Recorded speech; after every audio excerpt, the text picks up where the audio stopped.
Hey guys, Clover here, and welcome back to another video.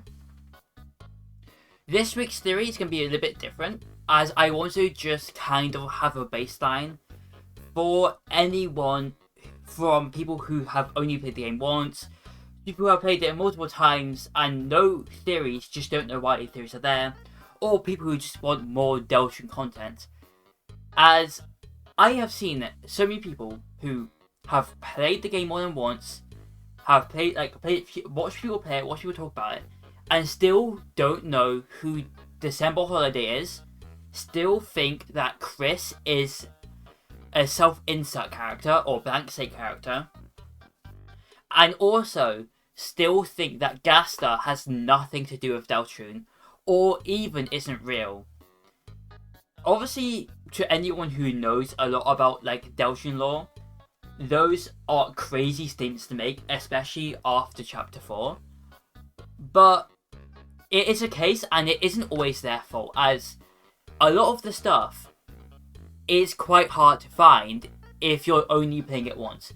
Because you play it once, other than the Kris stuff, everything's pretty much like a few lines of dialogue.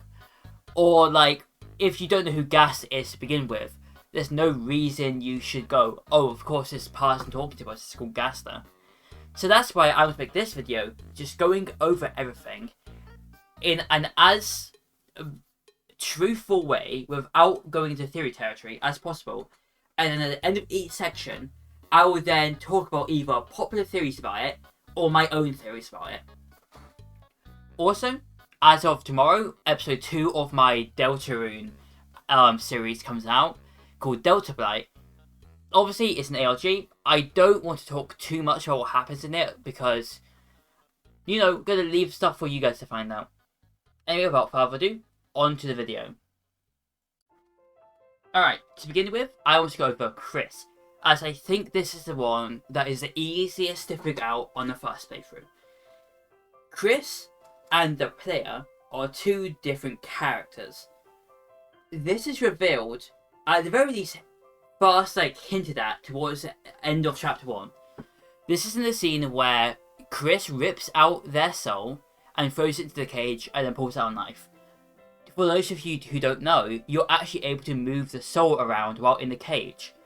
This shows the fact that we, the person playing, are the person who are the soul itself.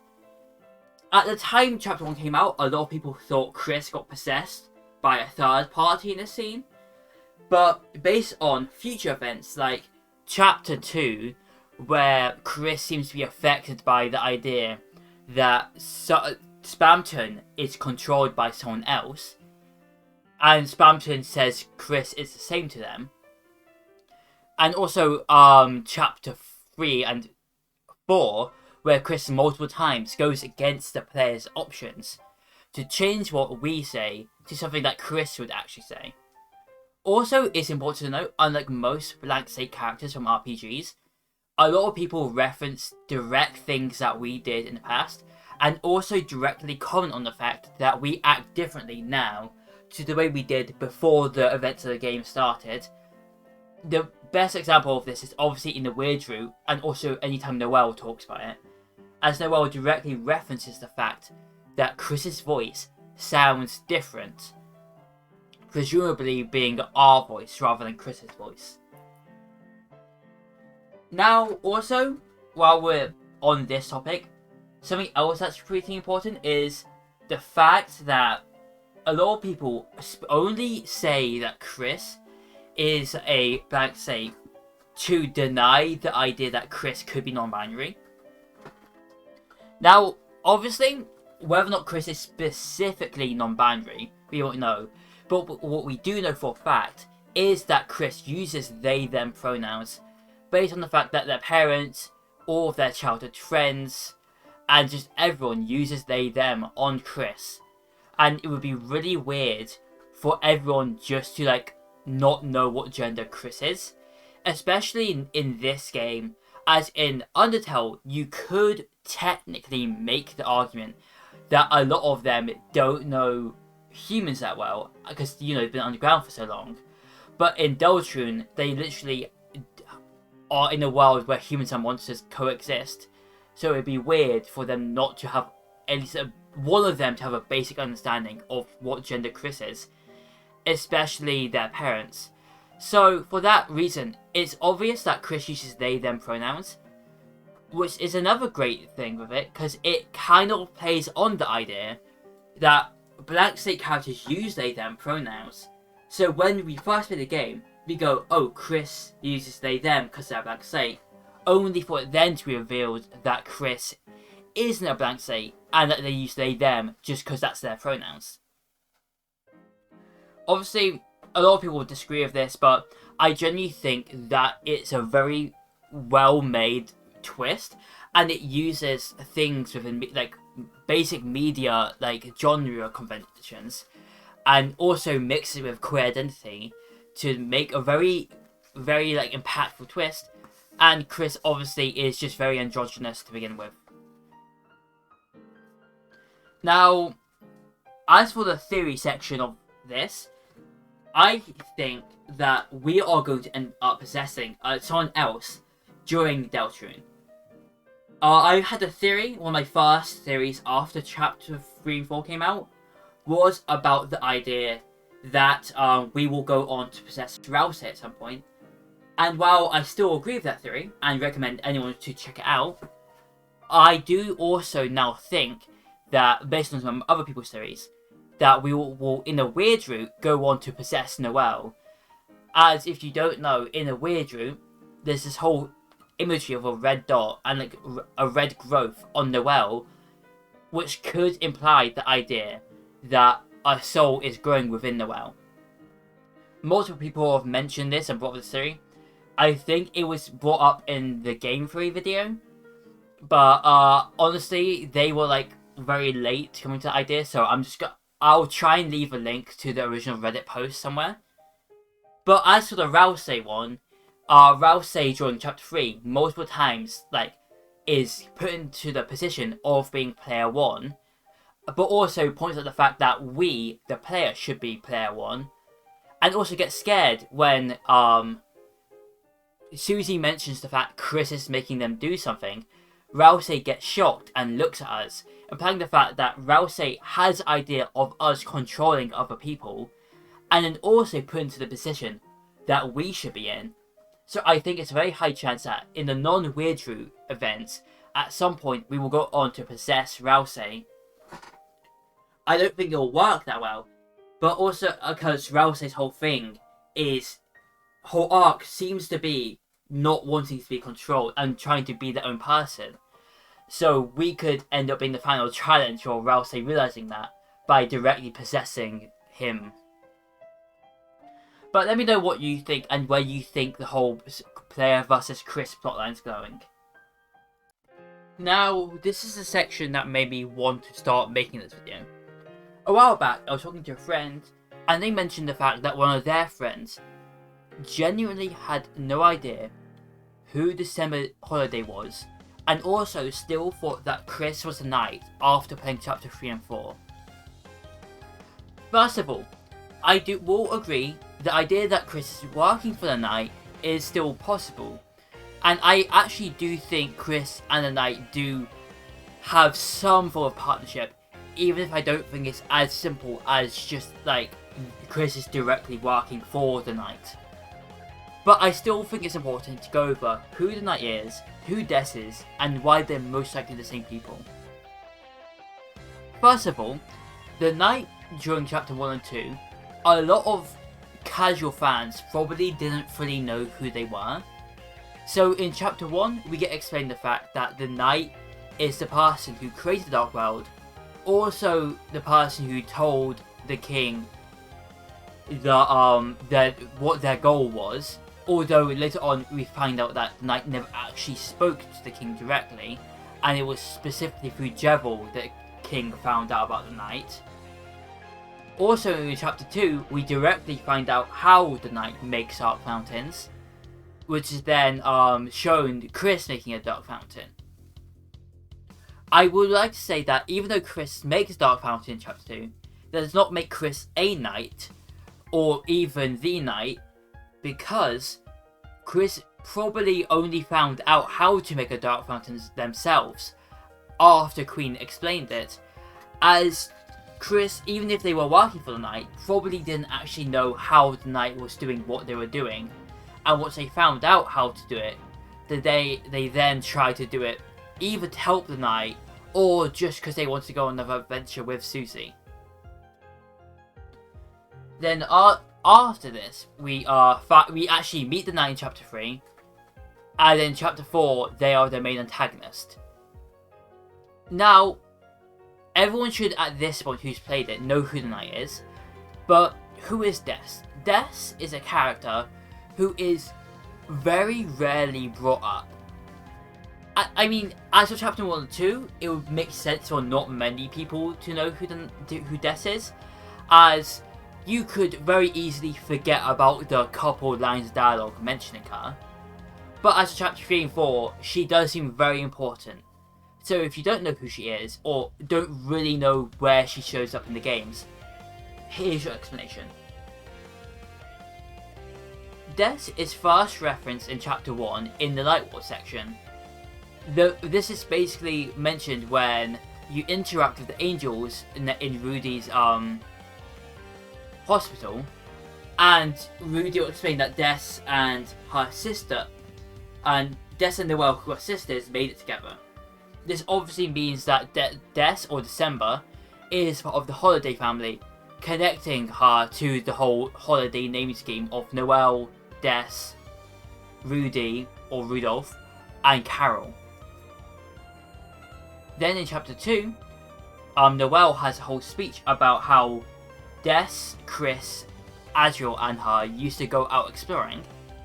This then further supports the idea that Des was friends with Kris and Adriel at some point. Then we also find out that Des has been missing for a while. We then get to see how much is affecting Noelle in Chapter 2, due to the fact in the spelling contest, Noelle fails to spell December because of how sad she is or how affected she was by Des disappearing.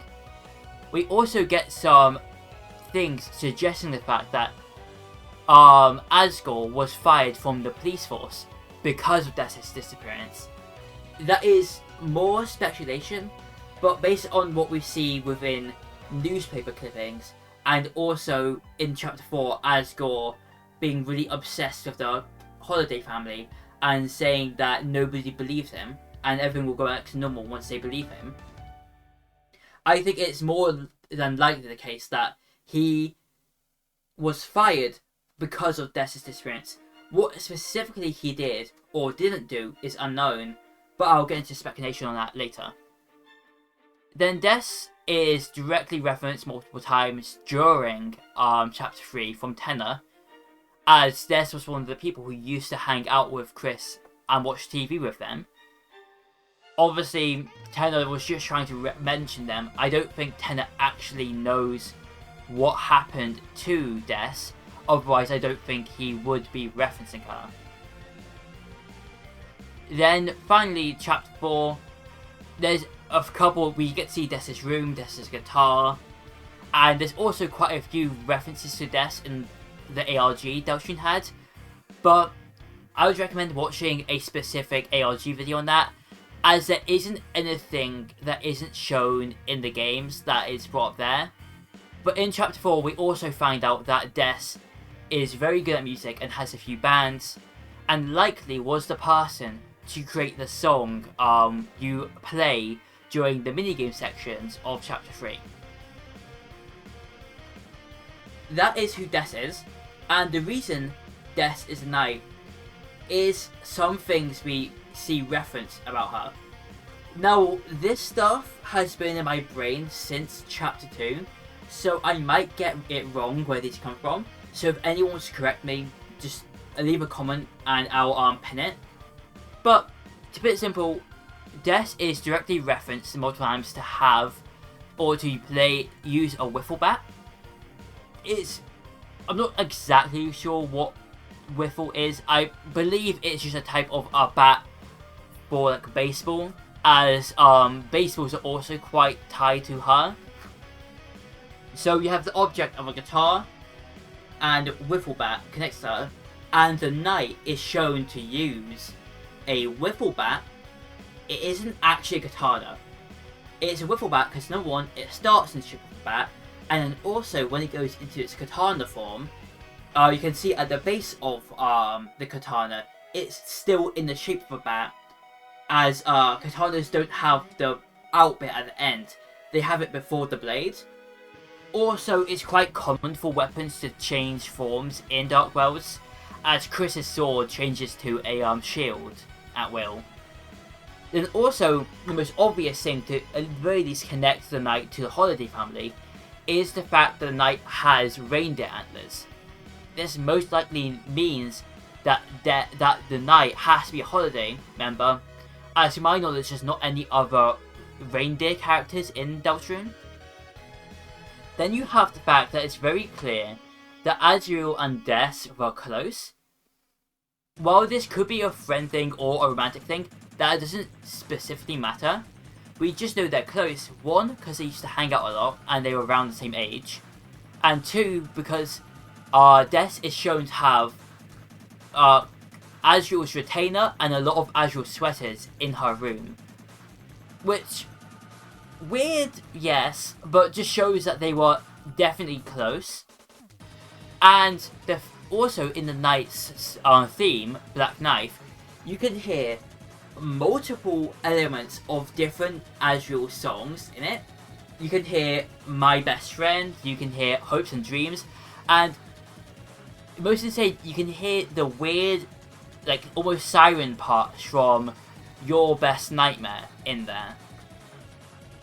So obviously the knight has very strong connections to the Holiday family, to Snow, to Kris, to Azriel. So I think the one that fits all of those has got to be December Holiday. I do also, a lot of people think that December Holiday, being the knight, is just like supposed to be there to like put us off track, and it's actually Carol. But I think that most people who are saying this are people who are really deep into lore. And I think you have to realise that the reason you think that it's 100% Des is because you know everything about Des, whereas a casual fan who would be going through the story as it goes would most likely only know Des on a very basic, like, oh, that is Noelle's sister. They wouldn't know all the connections between Azriel and also the Wiffle Bat. They would just go, oh, it's like Des, it's probably Carol because the katana is shown to be important to Carol, and the knight uses something that could look like a katana. So I think that Carol is the red herring, and that Des is supposed to be the more hidden answer. Now for my theory on all this. I've had multiple theories about Knight and Des, but I think the theory I want to bring up now is one I've seen a lot, where people have pointed out the idea that the shadow crystals kind of corrupt people's minds and put them over the edge. This is why Gaster is completely normal, as they don't use shadow crystal but they have one. Also, this is why Spamton completely goes against Kris after getting the new form, as there was a shadow crystal in the Neo suit. Jevil was insane because of the shadow crystal. And the reason this is important to the knight is because it could be the case that the knight has, or Des has gone crazy because the knight's armor and sword seem to have shadow crystals in them, based on the fact when you chip their sword, the chip becomes just a dark, like, blade chip, and also a shadow crystal. And then that would mean that the person we sing in the code, which for those who don't know, in the code there's a bunch of unused dialogue, which is someone talking. It could mean that that person is the normal sane Des, and the person we're fighting is the corrupted version of Des. I honestly don't have any other strong opinions about the knight. If you want some something from that, I would recommend watching my video on Kris Truces. Which honestly, if you're watching this video, there's a high chance you've seen that, as it is my most viewed video. But other than that, yeah, on to the next section. Okay, next up, I want to talk about the basic stuff you know about Gaster and Friend. Because these two characters are probably some of the most important characters to the future and lore of Deltarune, and yet are also the two most characters for people to deny even existing. Okay, so to start with Gaster, I'm not going to go over everything to do with Gaster in Undertale, because that will just take a while, and I've already done that in a whole other video about everything you need about Undertale. But to give you like the basic version of it, Gaster was a character in Undertale who could only be found in certain events, and also we don't really know what he looks like. All we know is his full name is Dr. Wingdings Gaster, or WD Gaster, and he speaks in Wingdings like other skeletons. And also, he is able to talk to us. He talked to us on the Undertale Twitter account before Deltarune came out, and he talks in the same exact way as the voice we hear at the beginning of Chapter 1 talks in, implying the fact that these two characters are the same. Now that you have a basic understanding of who Gaster is, I'm going to talk about all of their appearances in Deltarune. First of all, Gaster is the voice who we hear in Chapter 1. This includes him talking at the beginning of Chapter 1 in the Vessel Maker, which also, the word vessel, it's actually specifically with the Goner Maker, where Goners are directly connected to Gaster and Undertale. And also, he is supposed to talk to the Goner Maker. Then he is the past to talk to us anytime we die in Chapter 1.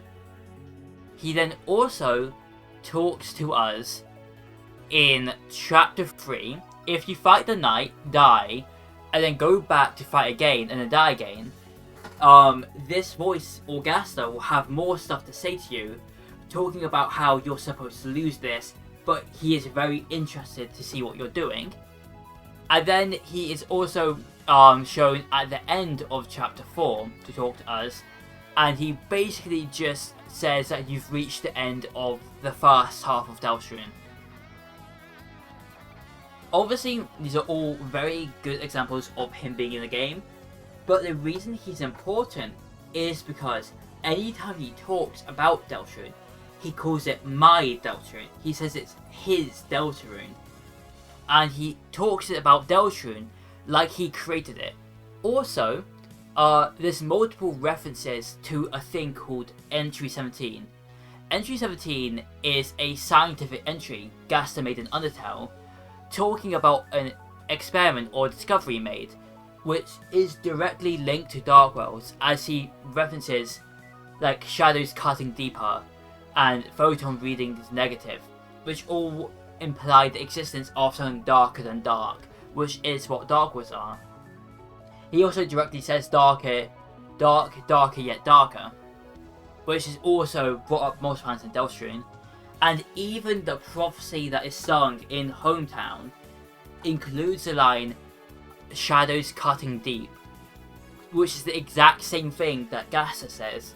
So it's very clear that whatever Deltarune's world is somehow created by or directly influenced by whatever experiments Gaster was doing before he ended up unfortunately passing away in Undertale by getting shattered across time and space. Also, on the topic of characters who people don't think exist, is Friend. Friend, also known as Device_Friend, is clearly connected to Gaster based on a naming scheme, being the same schemes as anything Gaster-rated. That being Goner Maker, the Device_Goner Maker is what the Goner Maker section is called. Also, all of there's just multiple connections between Gaster and this character called Friend. Friend shows up multiple times between chapters 2 and 4, First of all, in Chapter 2, they used to appear in an unused attack for Bardley, where there's a 1 in 200 chance for Friend's face to appear on one of his attacks, but this attack was unused in the end. But times he is actually there is during the Spamton section in the basement. Their Friend's face will appear for a second, and this is what Friend looks like. It's just like a small face in like a shadow. We don't know much, but then in Chapter 3, the same face is used for a Darkener when Rousey is explaining what Dark Words are, and Friend in this scenario looks like a cat version of Endogeny, or the amalgamation from Undertale. Then Friend shows up once more in Chapter 3 during the Iran boss fight, where Friend faces on cat bodies are used as an attack. Then Chapter 4, there's a couple of references about a Hell's Tail that uses a tail made of multiple circles. Now, Friend in the ARG is directly connected to a game Noel plays called Cat Petters. Friend is also then connected to this game in Chapter 4 as the Mike fight uses Cat Petters minigames, and Friend has a chance to appear in them. So obviously, Friend has a connection to Cat Petters, but Cat Petters is based on a real game called Pets with a Z at the end, and in this game the cats and dogs are made up of circles, so the fact that Hell's Tail is made up of circles implies the fact whatever character this prophecy is talking about is Friend. Also, Friend's face shows up in a dark area where you can only see it using the echoes, but that's all the times Friend is seen within the games. There are a couple more times that they are seen within the ARG, but those are pretty much just hinting towards what happens in these chapters. Anyway, Friend is very clearly important, and so is Gaster. So it's always been weird that people seem to not think they even, not only do they not matter, but some people don't think Friend is even a real character, and it's just a joke Toby made, making fun of like theorists, which is obviously not true. As Toby never makes a joke at the expense of theorists, but only makes jokes to go with theorists, like the whole Friend inside me. Because even though it wasn't true, he still thought it was a cool idea, so he still added elements of it in. So the idea that he would just add this secret character, or secret characters, that have a bunch of lore attached to them, and then go like, oh, those don't actually matter to anything, would be weird. Now, for some speculation about these characters, I think that Friend was one of the first Darkness Gaster ever made. The reason I think this is because of the fact Friend is shown to be a parallel to the amalgamations. And also, obviously, both Alphys and Gaster were royal scientists. So I think in Deltarune, Gaster was like the mayor's scientist to try and maybe help something to do with death, or just do something, which led into the creation of Friend and Dark Worlds, and also maybe even death. I also think Friend is going to be the secret boss in Chapter 5, but if you want more information on those 2 points, I'd recommend going watching my Gaster theory, and and for the Friend part, go watch my most recent theory about Friend, or I reference it slightly in my theory about secret bosses. The final bit of lore that I think is going to be looked over, but it's important for anyone who wants a basic understanding of all Deltarune lore, is the Forgotten Man, also known as the Eggman. The Forgotten Man appears each chapter in little areas that exist out of bounds of the reality, or out of bounds of the game, where you have to do some secret thing, whether it be going in between 2 rooms over and over, or doing a whole like classic like secret where it's like you have to go from one area, put in a secret code, go to another area, put in another code, play a mini game, and then do some glitchy things. Whatever chapter it is, you will find an out of bounds area with only a tree, and behind the tree is a man who will say something to you, and then afterwards will give you an egg. And the egg is described as not too important, not too unimportant. Chapter 1 and 2, there's not too much to say about the Eggman, but most people assumed Eggman was Gaster due to their like weird nature of disappearing, just like Gaster does. Chapter 3 and 4 confirm it not to be Gaster because of the fact that the achievements, which are written by the voice who probably is Gaster, actually directly reference the fact that the Eggman is an issue, as to get the achievement beat the game without issue for each chapter, you have to complete the chapter without gaining an egg. So obviously it's not Gaster, and Gaster doesn't seem to like or just views the man in a negative light.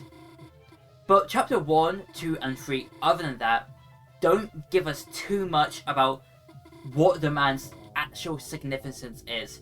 Chapter 3 gives us a lot more stuff about the man, him being a forgotten man who everyone forgets, and telling us where to find him in the next two chapters.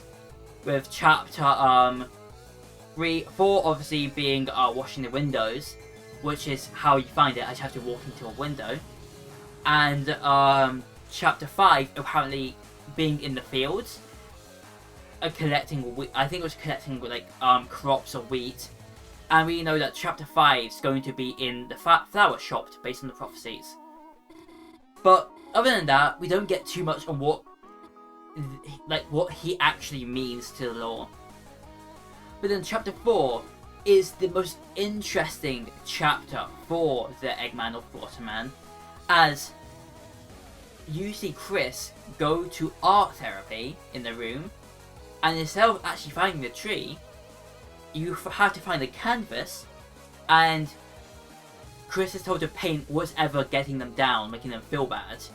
And they keep on drawing the line art for whatever the thing was, going off, restarting, and by the time they actually perfectly draw what the negative or the awful thing they saw was, it's just a mess of grey, because they've drawn over it so many times.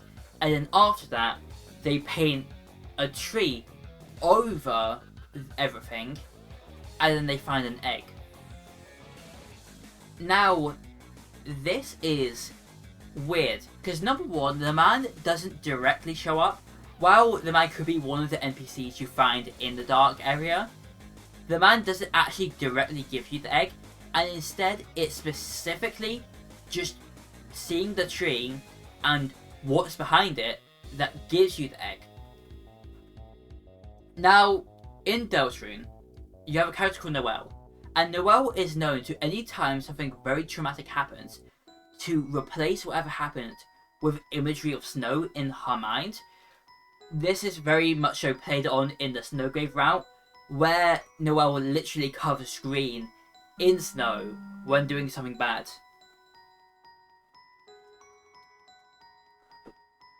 So, in this art therapy scene, Kris is obviously told to draw whatever the thing they saw was, but then they paint over it with the tree.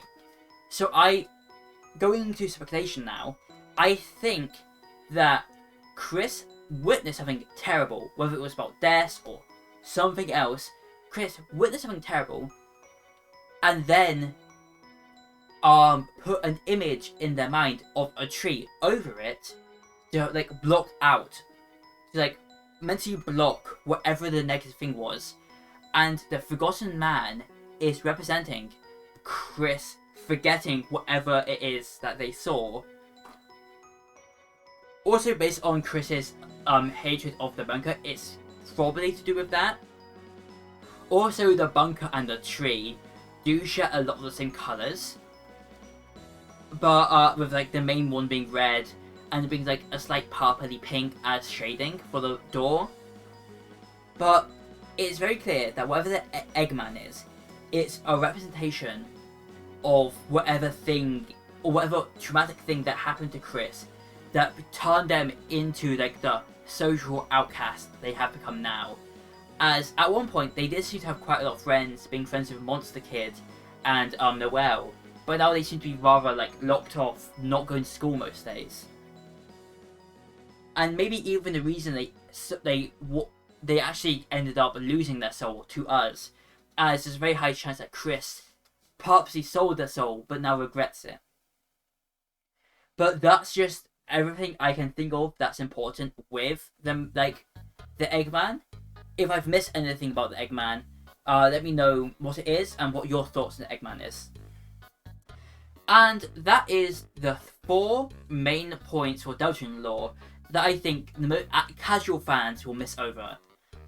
And if you can think of anything else that's important to lore that I missed, I'll make a part 2 at some point going over more Deltarune for dummies. Other than that, if you enjoyed, please subscribe. It only takes a moment and it will mean a lot. Well, and thanks for watching, and I'll see you next week. Also, don't forget, I have another episode of Delta Black coming out tomorrow. Goodbye.